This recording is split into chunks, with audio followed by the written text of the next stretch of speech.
विश्व के सब एजेंसी बता देंगे कि किस तरह से विदेशी फंड भी लिया है। वो आतंकवादियों का पैसा लेना, जो भारत के आतंकवादी लिस्ट में नाम है दुनिया भर में। आप जाइए लंदन में, आप जाइए कनाडा में, आतंकवादी गैंग है। उन लोगों के साथ मिलके खालिस्तानी जो आतंकवादी जो भारत को कमजोर करना चाहते हैं, पाकिस्तान से मिलकर के, उन लोगों से मिलकर के ये काम। सरकारी अस्पतालों में नकली दवाइयाँ दिवा रहे हैं, सरकारी अस्पतालों में अल्ट्रासाउंड नहीं हो रहे हैं, सरकारी अस्पतालों में कोई अल्ट्रासाउंड की मशीनें ठीक नहीं है, सरकारी अस्पतालों में अच्छे डॉक्टर नहीं है, दवाइयाँ जो दे रहे हैं नकली बिकवा रहे हैं, दे रहे हैं लोगों को, डॉक्टर वहाँ पर सही से। मैडम मोहल्ला क्लिनिक में कुछ सही से काम नहीं हो रहा। मोहल्ला क्लिनिक में कुत्ते सोते हैं, गाय सोती है। केजरीवाल आतंकवादी है, ये प्रूफ हो गया, क्योंकि केजरीवाल जो है उसके मन में एक मंसूबा था कि पंजाब को तोड़ के वहाँ का प्रधानमंत्री बन जाऊँ। भारत को तोड़ने के लिए जितने भी मंसूबे थे, ऐसे लोगों के साथ उसने हाथ मिलाया, पैसे लिए, और आज ये प्रमाणित हो गया है। उसको हम देश में उजागर कर रहे हैं। जो राघव चड्ढा है, जो बाहर देश में बैठा हुआ है, वो सारा क्रिप्टो खेल तो उसी ने किया हुआ है। एक सीए ही तो सारा काम करता है, जो उसने करके दिखा दिया। पूरी केजरीवाल सरकार जो उसमें लिप्त है। अभी सारे आपने भी एक क्वेश्चन किया था इतना बढ़िया कि भैया केजरीवाल बीजेपी सरकार सारे मंत्रियों को अंदर डाल रही है। अरे पूरी की पूरी ये पार्टी भ्रष्ट है, एक एक नेता सारे अंदर जाएंगे। आज राघव चड्ढा कनाडा में क्यों बैठा हुआ है? वो इसलिए तो बैठा हुआ है कि हमारे कनाडा के साथ कोई ऐसी डील नहीं है कि हम वहाँ के अपराधियों को हमारे पास इंपोर्ट किया जाए, आउटपोर्ट किया जाए। आप जैसे कह रहे हैं कि लंदन से, कनाडा से जो है फंडिंग आती है, ये लोग जो है वो सपोर्ट करते हैं। वहीं पर भाजपा सरकार ये एक दावा करती है कि हमने विदेश नीति जो है वो इतनी मजबूत बना दी है कि आज सारे देश जो हैं भारत की सुनते हैं। तो ऐसे किसी भी मामले में क्यों भारतीय जनता पार्टी कहीं ना कहीं कमज़ोर नज़र आ रही है कि भाई ये जितनी भी गतिविधियाँ हैं, जो भारत विरोधी गतिविधियाँ हैं, इन देशों से ये खदेड़ने में क्यों असमर्थ है? भारत कभी कमजोर नहीं हुआ और भाजपा कभी कमजोर नहीं। भारत कमजोर नहीं हुआ, लेकिन भारतीय जनता पार्टी कहीं ना कहीं इस मामले में कमजोर नहीं है। भारतीय जनता पार्टी आज पूरे विश्व का नंबर 1 पार्टी है। भारतीय जनता पार्टी जब से आई है, तिरंगा का भी सम्मान बढ़ा है दुनिया में। और दुनिया में अगर तिरंगा लेके कोई चलता है तो गोलियां बरसना भी रुक जाता है। नाम क्या हुआ? साहिल नाम है मेरा। साहिल जी, जानना चाहूँगा, जिस प्रकार से केजरीवाल जी के ऊपर आरोप लग रहा है कि पतवंत सिंह पन्नू से उन्होंने 134 करोड़ रुपए का चंदा जो लिया है इलेक्शंस को लेकर के, इस पर क्या कहना है? ये बिल्कुल सत्य है। केजरीवाल जिस दिन से ऐसे उस दिन भ्रष्टाचार फैला रहे हैं और भ्रष्टाचार के कारण ही आज वो जेल में है। पर वहाँ पर कहा जा रहा है जिस प्रकार से ईडी और सीबीआई का दुरुपयोग कर रही है भाजपा सरकार और विपक्ष को कहीं ना कहीं खत्म कर रही है, क्योंकि चुनाव से जो है डर रहे हैं। नहीं, ना तो ईडी का दुरुपयोग हो रहा है, ना सीबीआई का दुरुपयोग हो रहा है। सरकारी एजेंसी अपना काम कर रही हैं। मोदी जी ने भी कहा था सरकारी एजेंसियों को अपना काम करना चाहिए, किसी भी दल का उसमें कोई हाथ नहीं होता। और विपक्ष से डरा हुआ, क्योंकि उनके पास ना तो कोई नेता है, उनके पास तो चुनाव लड़ने के लिए कोई कैंडिडेट नहीं है, तो वो कुछ ना कुछ तो अपनी बात रखेंगे। भारतीय जनता पार्टी की सरकार बन रही है और विपक्ष के पास कोई मुद्दा नहीं और ना कोई नेता है। काम केवल और केवल जो है विपक्ष के नेताओं के ऊपर जो है ऐसे मतलब कार्रवाई की जा रही है, उनको अंदर किया जा रहा है। पहले सत्येंद्र जैन किए गए, फिर मनीष सिसोदिया किए गए, उसके बाद क्या बोलते हैं आपके संजय सिंह को भी अंदर किया गया, फिर केजरीवाल को भी अंदर कर दिया गया। कहीं ना कहीं ऐसा एक छवि बनती जा रही है भाजपा सरकार की कि भाजपा सरकार जो है विपक्ष को कहीं ना कहीं खत्म कर रही है, लोकतंत्र की हत्या कर रही है, ऐसा आरोप लगा रहे हैं। नहीं, विपक्ष अपने कर्मों के कारण खत्म हो रहा है। भाजपा सरकार का इसमें कोई रोल नहीं है। भाजपा तो अपनी नेक नीति के साथ, सबका विकास, सबका विश्वास, सबका प्रयास के साथ काम कर रही है। विपक्ष अपने कर्मों के साथ खत्म हो रहे हैं और उन्होंने जो भ्रष्टाचार किए हैं वो लोगों के सामने आ रहे हैं। 10 साल के बाद ये उनका जो कच्चा चिट्ठा खुल रहा है, इसलिए वो जेलों के अंदर जा रहे हैं और अपने कर्मों की सजा भुगत रहे हैं। क्या नाम हुआ सर?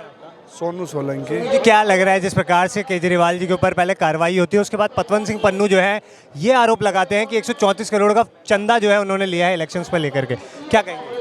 भाई साहब, एक चीज़ तो स्पष्ट है, आप लोगों ने क्रिप्टो करेंसी का तो नाम सुना ही होगा। हमारे देश में क्रिप्टो पे कितनी दिनों से काम हो रहा है।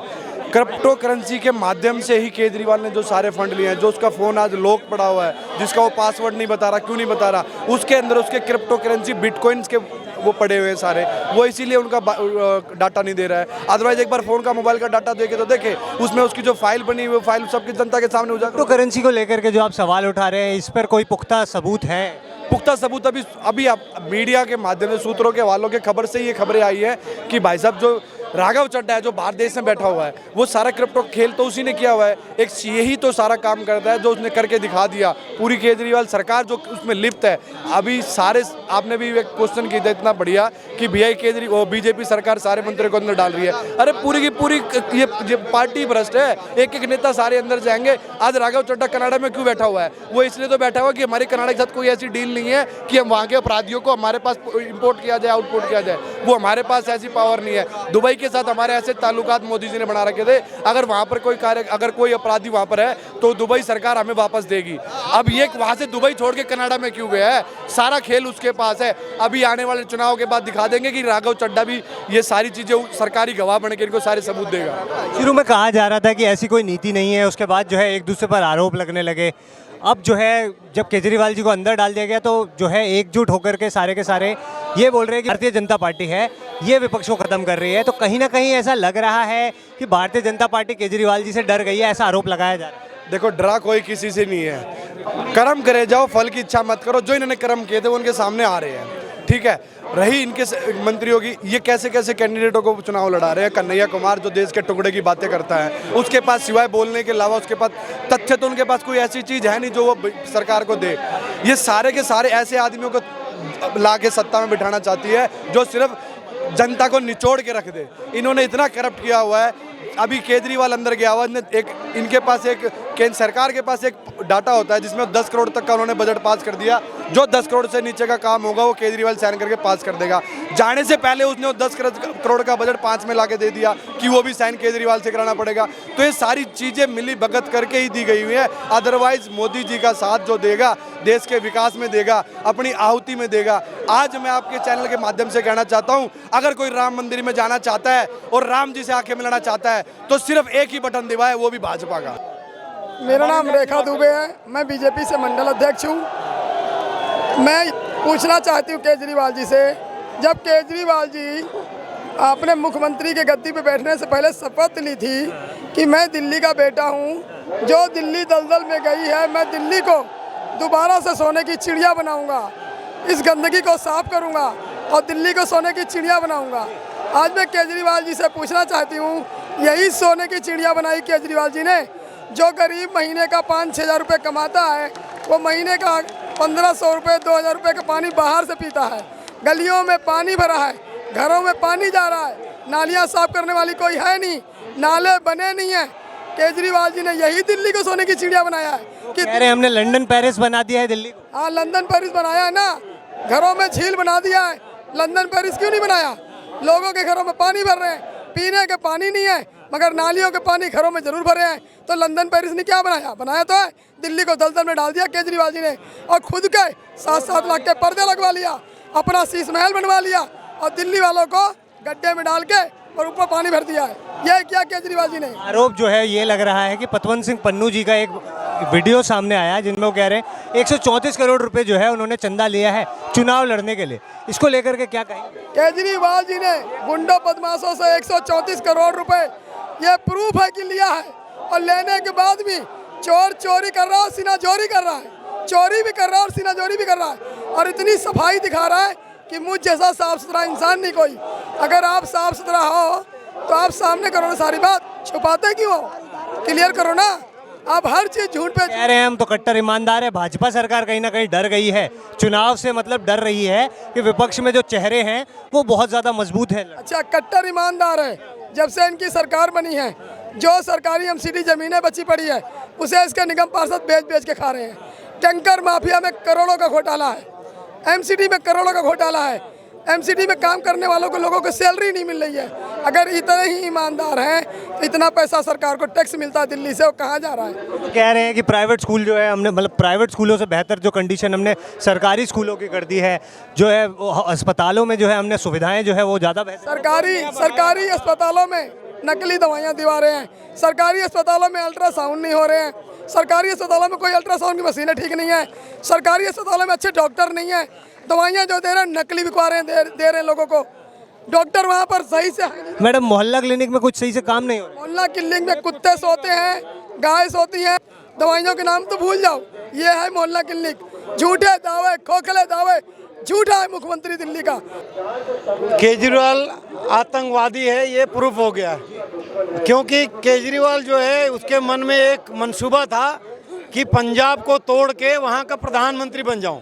भारत को तोड़ने के लिए जितने भी मंसूबे थे, ऐसे लोगों के साथ उसने हाथ मिलाया, पैसे लिए, और आज ये प्रमाणित हो गया है। उसको हम देश में उजागर कर रहे हैं, पूरे विश्व को बता रहे हैं कि ये आतंकवादियों के साथ मिल करके भारत को टुकड़े टुकड़े गैंग के साथ मिल करके तोड़ने का षड्यंत्र कर रहा है। और ये जेल क्यों में है? सुप्रीम कोर्ट तक ने कह दिया कि ये भ्रष्टाचारी है, ये आतंकवादियों से लेन देन किया है। अब इसको कोई बचा नहीं सकता है। वो ये आरोप लगा रहे हैं, अरे कोई आरोप लगा ले, वो लगाते हैं कि भाजपा सरकार कार्य नहीं करने। जनता ने 3 बार उसको मुख्यमंत्री बनाया और उसने आतंकवादियों से हाथ मिलाई और वो जा करके तमाम तरह के भ्रष्टाचार में लिप्त हो गया। सारा प्रूफ हो गया, ईडी से, सीबीआई से, तमाम एजेंसी से। अब तो विश्व के सब एजेंसी बता देंगे कि किस तरह से विदेशी फंड भी लिया है वो आतंकवादियों का पैसा लेना। जो भारत के आतंकवादी लिस्ट में नाम है, दुनिया भर में आप जाइए, लंदन में आप जाइए, कनाडा में आतंकवादी गैंग है। उन लोगों के साथ मिलके खालिस्तानी जो आतंकवादी जो भारत को कमजोर करना चाहते हैं, पाकिस्तान से मिल करके, उन लोगों से मिल करके ये काम। आप जैसे कह रहे हैं कि लंदन से, कनाडा से जो है फंडिंग आती है, ये लोग जो है वो सपोर्ट करते हैं। वहीं पर भाजपा सरकार ये एक दावा करती है कि हमने विदेश नीति जो है वो इतनी मजबूत बना दी है कि आज सारे देश जो हैं भारत की सुनते हैं। तो ऐसे किसी भी मामले में क्यों भारतीय जनता पार्टी कहीं ना कहीं कमज़ोर नज़र आ रही है कि भाई ये जितनी भी गतिविधियां हैं, जो भारत विरोधी गतिविधियां हैं, इन देशों से ये खदेड़ने में क्यों असमर्थ है? भारत कभी कमजोर नहीं हुआ और भाजपा कभी कमजोर नहीं। भारत कमजोर नहीं हुआ, लेकिन भारतीय जनता पार्टी कहीं ना कहीं इस मामले में कमजोर नहीं है। भारतीय जनता पार्टी आज पूरे विश्व का नंबर 1 पार्टी है। भारतीय जनता पार्टी जब से आई है, तिरंगा का भी सम्मान बढ़ा है दुनिया में। और दुनिया में अगर तिरंगा लेके कोई चलता है तो गोलियां बरसना भी रुक जाता है। ये भारतीय जनता पार्टी की ताकत है। वो लोग नहीं देख पा रहे हैं जो आतंकवादियों से मिले हुए हैं, जो भ्रष्टाचारी हैं, जो जनता को गुमराह करते हैं, जो आप जैसे कांग्रेस। आप देखिए, एक बड़ी बात आज कह रहा हूं कि जो कांग्रेस पार्टी को समाप्त कर दिया, वो केजरीवाल को उसके ही कांग्रेस के लोग नई दिल्ली में वोटिंग करने जाएंगे। गठबंधन हो गया, यानी कि जो कांग्रेस को नेशनाबूद कर दिया दिल्ली में, अब दिल्ली में लुटियंस में वो जो है सब लोग आम आदमी पार्टी को वोट देंगे। क्या शर्म की बात है। ये है कांग्रेस और आम आदमी पार्टी की गठबंधन। वहीं पर जो है पूरा का पूरा विपक्ष एकजुट हो गया है। इस बार कह रहे हैं कि लोकसभा चुनाव में उखाड़ करके फेंक देंगे भारतीय जनता पार्टी को। क्या लग रहा है इस बार कुछ होगा? कौन उखाड़ देगा? इंडिया अलायंस जो नाम दिया गया है, पूरा का पूरा गठबंधन हुआ है। देखिए, इंडी जो है घमंडिया और भ्रष्टाचारी। आप एक बार बताइए, केजरीवाल जेल में है, उसको प्रधानमंत्री बनाएंगे क्या? राहुल गांधी, राहुल बाबा, उसको बनाएंगे क्या? अब बताइए, मुलायम, मैं, हाँ, उसको बनाएंगे क्या? अब ललुआ का तेजस्वी, वो उसको बनाएंगे, चारा भी खा जाता है, उसको बनाएंगे क्या? विपक्ष कोई बेहतरीन चेहरा? दीदी जो नक्सलवादी है, एकदम गठबंधन है, उसको बनाएंगे क्या? अब बताइए, जो दक्षिण में डीएमके वाले हैं, उनको बनाएंगे क्या? अब बताइए, शरद पवार जो सबसे बड़ा भ्रष्टाचारी है, उसको बनाएंगे? बताइए, आप ही बताइए, आप विद्वान आदमी हैं। आपने जो सवाल मेरे से किए, कहीं ना कहीं ये पूरे के पूरे विपक्ष की एक सोच है कि देश जो है सेक्युलर है और भारतीय जनता पार्टी कहती है कि हम इसे हिंदू राष्ट्र बनाएंगे। तो इसको लेकर के ये अमेरिका डेमोक्रेटिक कंट्री है, भारत डेमोक्रेटिक कंट्री है, चाइना नॉन डेमोक्रेटिक है, वो आपको पता है कम्युनिस्ट कंट्री है। और जो कम्युनिस्ट कंट्री होता है उसके यहाँ कोई चुनाव नहीं हो। भारत में चुनाव होता है, अमेरिका में चुनाव होता है। उसी प्रकार भारत के लोकतंत्र में एक ऐसी मर्यादा है कि अगर कोई भारत के संविधान के खिलाफ जाता है तो उसको सुप्रीम कोर्ट सजा देती है। उसी प्रकार अगर आप देखिए कि अगर दल आप देख लीजिए भारत में अगर वो संविधान को नहीं मानता है तो वो कमज़ोर होता है। वो तो कह रहे हैं ना कि ईडी सीबीआई से लेकर के जो कोर्ट है, हमारे जो न्याय प्रणाली है, वो भी भाजपा सरकार के इशारों पर नाच रही है। देखिए, सब जो स्वायत्त संस्था है, इंडिपेंडेंट संस्थाएं हैं, अगर कोई आरोप लगाता है, आप बताइए सुप्रीम कोर्ट उन संस्थाओं को नकेल कसती है। अगर हम संविधान को अगर नहीं ध्यान रखते हैं तो सुप्रीम कोर्ट में जाते हैं, सुप्रीम कोर्ट देखती है। अगर कोई किसी को आरोप करते हैं उसका कोई वैल्यू नहीं है, लेकिन कोर्ट में जाके जब एविडेंस होता है, तमाम जजमेंट को उसको हर तरह से तराजू में तौला जाता है प्रामाणिकता के साथ, फिर उसको सजा मिलता है। फिर उसको आप कहेंगे कि भारतीय जनता पार्टी का ये है सीबीआई।